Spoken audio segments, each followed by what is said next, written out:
Hello YouTube.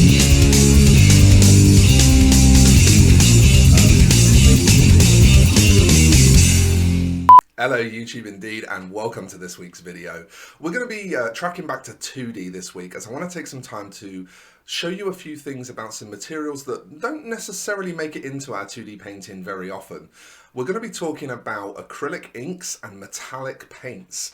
Now, these are definitely things that regularly feature in miniature painting, and I am going to be showing some techniques that will definitely be relevant to miniature painting. However, the main focus here is going to be on 2D because I think it's a little easier to communicate what I'm trying to show.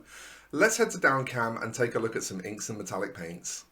Okay, so I'm starting off here with a prepped card, as you can see, and I just want to show you how I've done this splatter technique. The background prep is pretty irrelevant to what we're talking about.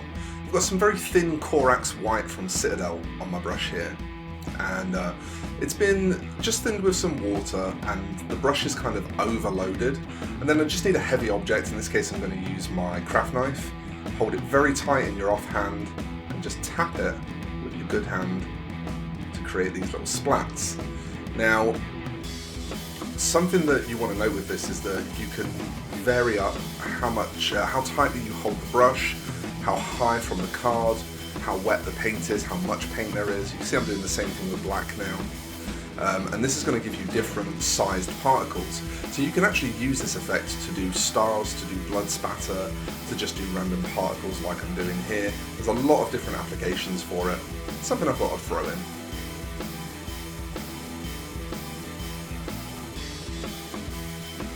Now that that's dry, I'm just going to come in with a damp toothpick and clean up the marquee. I've already done that, but I just wanted to show you. And it's also got a coat of matte varnish on it here. Now I'm just going to start lining in my actual work. All I've done here is stenciled around the shape of my work, primed in within the stencil, and then re-stenciled the line work back over it, which I'm now filling in with just some thin down black paint. So it's not a particularly complex process, and it is one that I've shown off previously, which is why I've not shown the complete thing here today. But it does give you a good, reliable, nice and easy to translate line drawing that way, and we can just get on with getting all of this black paint in, and there's quite a bit of it. So again, another reason why I didn't show you the full process of prepping it. It's a bit hard to tell in the sped up footage here, but I'm using quite dashy, very off the tip of the brush strokes. In order to get nice fine lines, I prefer to use the very tip of the brush and not really use the side of the brush at all, which also actually works out kind of badly for filming, because you'll find that my hand quite regularly gets in the way of the point of the brush because I'm trying to paint at 90 degrees to the card. That's going to happen a few times throughout this video, so I apologise in advance for that.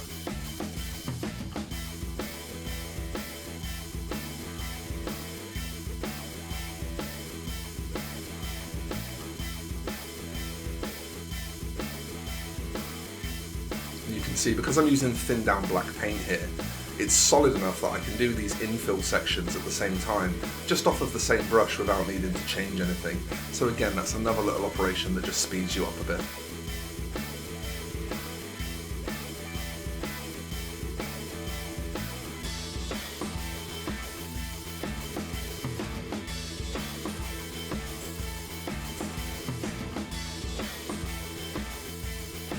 Once that's all lined in, that's what it's going to look like.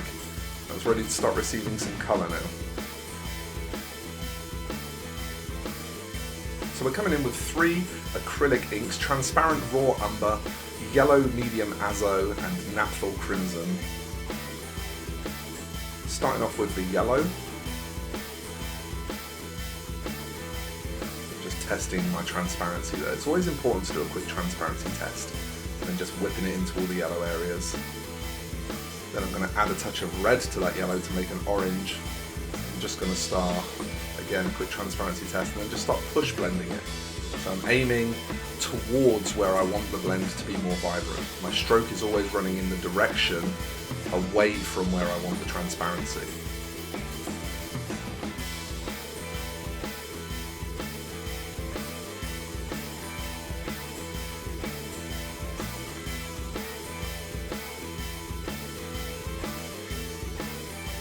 we get in a pure red, and again just doing the same thing, reinforcing the existing blends with the red and always pushing towards the area where I want more vibrancy. So the direction of my brush strokes is always uniform towards the area that's more vibrant. I cannot stress enough how important that is. It took me ages to learn that.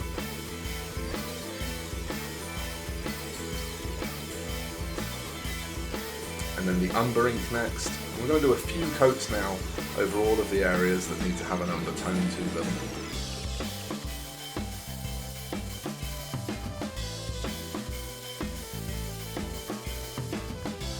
Again, just using sped up footage so you don't have to watch me paint over the same areas multiple times at 100% speed.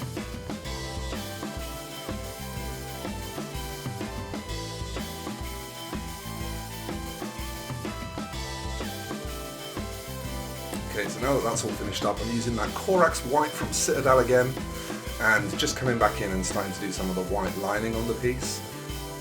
All of these areas that are white lined are sort of where there's kind of a furry or fluffy texture, so I go in with a pure white line, but I can sort of come back in with a bit of black if I wish to and just fuzz it up a little. And I do believe there's a couple of parts of this where I'm going to come back a little bit later and just make it look a bit fuzzy, not so sharp.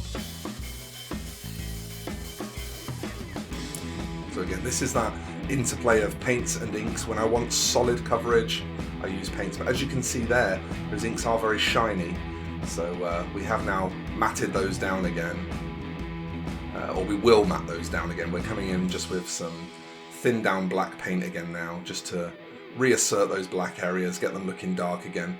And what I can actually do here, because I've got that sort of fuzzy inked over haze on the edge of all the black shapes, I can actually use that as a bit of a blend. So when I'm repainting these black areas, some of them I'm actually shrinking down the size of the black area just by a fraction, just by a tiny amount, and it creates a little bit of a blended transition into the black.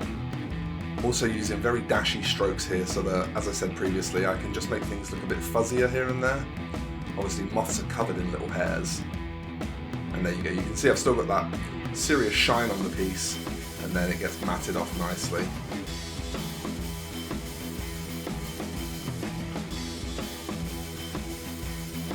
So we've got 2 layers of matte varnish on this so far, and now we're going to come in and just get some rough right angles ready for doing some metallic work. This is the big key with metallics. One is planning. They're very unforgiving if you make mistakes, so I will do much more planning when it comes to metallics. If I want straight lines, I will give myself good straight guidelines, and I will generally make sure that I know pretty much exactly what I'm planning to paint with metallic paint before I even think about putting it near the page. So I'm just getting the card ready to receive the metallics, and the really important part here is that these go on top of the matte varnish. A lot of the time people don't like using metallics in their 2D work because they like a matte varnish to flatten the work, but when they put that matte varnish over the metallic paint, it dulls it. So there is another workaround that you can use, which I'm not going to talk about today. The best method, in my opinion, is just to make sure that those metallics are going on over your matte varnish. You can see now I'm just, again, doing a consistency test first of all. This is actually Elven Gold from scale 75, if you were wondering which metallic paint I'm using. And again, I am pretty much at 90 degrees while I'm doing the straight line part of this, so my hand will be in the way a little bit, and I'm very sorry for that, but you can see what I'm doing. I'm just painting a straight line.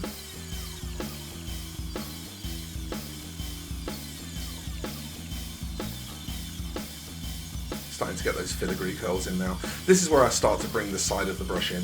Where I want wider lines partway throughout the stroke, I will go from the point of the brush and start to lean onto the side of the brush so that the bristles start to splay out and my line gets wider within the stroke. It's a nice way of being able to do it within a single stroke, which I think just produces a bit more of a fluid look. The more you do short, jaggedy strokes with stuff like this, the more it can look a little bit stilted.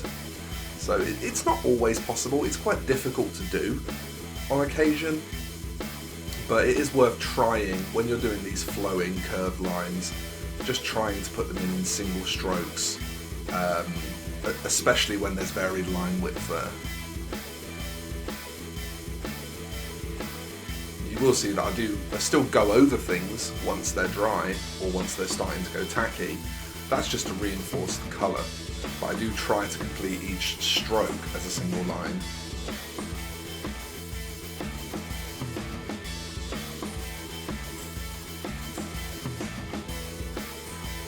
You see there, I put a really broad end onto that, and then I just curl back into it.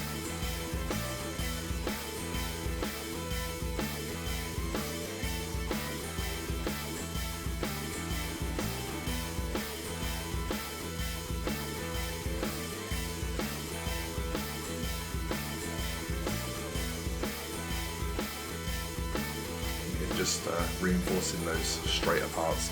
With metallics, they do need a couple of coats just to make sure that they shine properly. And then once that's all done, you can see we've got a very matte card of very, very shiny metallics, which is it's very good for the depth of the piece. It makes the metallics look like they're floating on the top layer of the piece. It just looks really smart. What I'm now going to do is go back to some thinned down black paint, and I've sped this up really, really fast because it's very, very simple to grasp. I'm just laying some drop shadow underneath with really thin black paint, giving it about half a second to dry and then tapping it off with my finger, and it turns transparent, gets a little bit of texture to it, and it looks like a shadow. It's just a very, very quick and easy way to do drop shadows. It doesn't need a lot of explanation.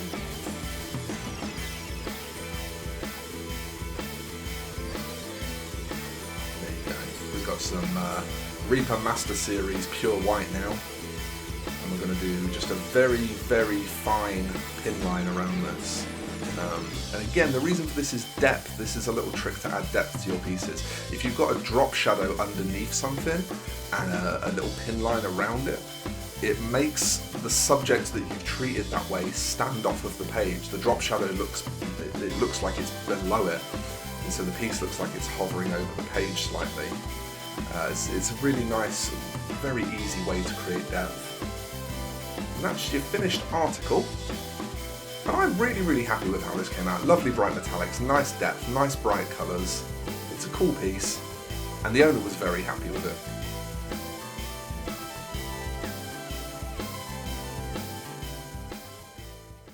Alright YouTube, well there we have it. A few handy tips on how to use acrylic inks to smoothen some of your transitions, and how to keep your metallics looking super bright whilst the rest of your card is nice and flat, or the rest of your 2D work in general I suppose. And a little bonus tip in there as well on how to create a bit of extra depth in your work. I think that's something that I use quite regularly in my work, and I've probably shown it before on the channel but never really explained it, so I just wanted to take a little second and add that in, seeing as I was doing it anyway. I hope that you found this video useful. Please do get at me in the comments if you have anything that you want to say about the content that we're making over here. I appreciate very much you watching, and I will see you in the next one. Bye bye for now everyone.